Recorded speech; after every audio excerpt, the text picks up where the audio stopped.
صحابہ کرام کو نبی کریم صلی اللہ علیہ وسلم نے بلایا، ہمیں کیا کرنا چاہیے۔ تمام عرب اکٹھے ہو کر آ رہے ہیں، مختلف مشورے ہوئے۔ حضرت سلمان فارسی نے یہ کہا کہ ہمارے یہاں ایران میں فارس میں ایسے موقع میں خندق ہوتی جاتی ہے، تو نبی کریم صلی اللہ علیہ وسلم نے یہ خندق کا مشورہ قبول فرمایا، اور اس میں آپ نے بتا دیا کہ کہیں سے بھی ٹیکنالوجی مل جائے، کہیں سے بھی ایسی چیز جس سے مسلمانوں کا دفاع ہو سکتا ہو، مسلمانوں کو فائدہ پہنچا سکتی ہو چیز، اس کو لینا چاہیے۔ تو فارس کا اور وہاں کا یہ طریقہ کار تھا جو نبی کریم صلی اللہ علیہ وسلم نے اس کو اختیار کیا، اور اتنا کامیاب ہوا یہ۔ تقریباً کوئی 5 کلومیٹر اس کی لمبائی تھی، اور تقریباً کوئی 10-11 فٹ اس کی گہرائی تھی،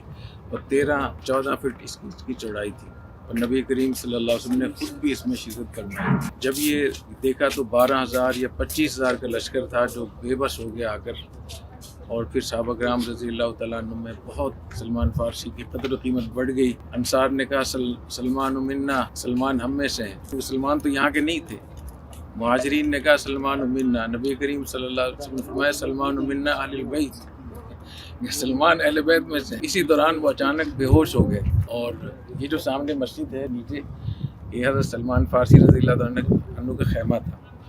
یہاں وہ بے ہوش ہو گئے تو نبی کریم صلی اللہ علیہ وسلم نے دیکھا کہ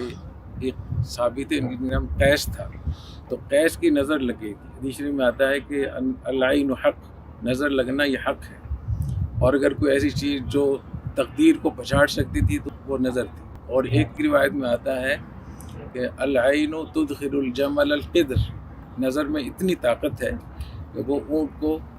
دیگچے میں اس کو داخل کر سکتی ہے۔ اور رجل القبر، اور یہ بھی روایت میں آتا ہے کہ میری امت کے زیادہ لوگ وہ نظر سے فوت ہوں، اس لیے اس کا خاص طور پہ اہتمام کرنا چاہیے۔ نظر سے حفاظت کے لیے معوذتین، قل اعوذ برب الناس، قل اعوذ برب الفلق، یہ پڑھنا چاہیے۔ جب بھی کسی پہ نظر پڑے تو ماشاءاللہ ضرور کہنا چاہیے۔ اور جو اس کا ایک اور علاج جو حضرت سلمان فارسی رضی اللہ تعالیٰ عنہ کے بارے میں بھی آتا ہے، جب آپ نے دیکھا کہ قیس کی نظر لگی ہے ان کو، تو آپ نے قیس سے فرمایا کہ وضو کرو، اور اپنے جسم کا پانی جو وضو کا پانی ہے جس میں تمام اعضاء بھی دھوئیں، اور وہ آپ نے پانی ان پہ ڈلوایا سلمان فارسی رضی اللہ تعالیٰ عنہ پر، فوراً ان کی نظر ختم ہو گئی اور وہ ہوش میں آ گئے۔ تو جس آدمی کی اگر پتہ چل جائے، اور گھروں میں پتہ بالعموم چل جاتا ہے، بعض دفعہ خاندانوں میں مشہور ہوتا ہے کہ فلاں کی نظر بہت زیادہ لگتی ہے، وہ غیر اختیاری چیز ہے، تو اس سے کہنا چاہیے کہ وہ وضو کر لے یا غسل کر لے، اور پاک پانی جو ہے اس کے جسم میں ڈال دیا جائے جس کو نظر لگی ہے، تو اس کی نظر ختم ہو سکتی ہے۔ ایک تیسرا واقعہ بھی یہاں پیش آیا، وہ یہ کہ بنو غطفان جو تھے، سب سے بڑا قبیلہ ان کا تھا، یعنی 12,000 کا لشکر ان کا تھا جو مشرکین مکہ کے ساتھ آئے تھے، اور وہ آئے تھے خیبر والوں سے، انہوں نے معاہدہ کیا کہ مشرکین مکہ کی جیش کی مدد کریں گے اس شرط پر کہ خیبر کی جتنی بھی آمدن ہوگی اس کی 1/3 یا 1/4 یا اس کا نصف ہمیں دینا ہوگا۔ تو نبی کریم صلی اللہ علیہ وسلم نے بنو غطفان کے 2 سرداروں کو بلایا خلوت میں، اور ان سے یہ فرمایا کہ ہم آپ کو یہ پیشکش کرتے ہیں کہ مدینہ کی جتنی بھی آمدن ہوگی کھجور کی شکل میں یا جتنی بھی فصلیں ہوتی ہیں اس کی 1/3 ہم آپ کو دیں گے۔ اسی پر بحث ہو رہی تھی، وہ آدھے کی طرف کہہ رہے تھے کہ آدھا دیں، آپ صلی اللہ علیہ وسلم 1/3 کی بات کر رہے تھے،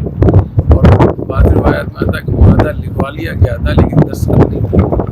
اتنے حضرت سعد بن معاذ رضی اللہ تعالیٰ عنہ وہ آ گئے، انہوں نے پوچھا کہ یا رسول اللہ یہ اللہ تعالیٰ کا حکم سے آپ یہ معاہدہ کر رہے ہیں؟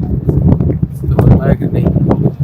میں آپ کی اپنی خواہش ہے، فرمایا کہ میری اپنی خواہش بھی نہیں، لیکن میں دیکھ رہا ہوں کہ جب سے میں آیا ہوں آپ لوگوں کو اہل مدینہ پر مشکلات آ رہی ہیں، اور اب جب کہ پورے عرب نے ایک کمان کے ساتھ مل کر ایک حملہ کرنے کا فیصلہ کیا ہے، تو میرے دل چاہ رہا ہے کہ میں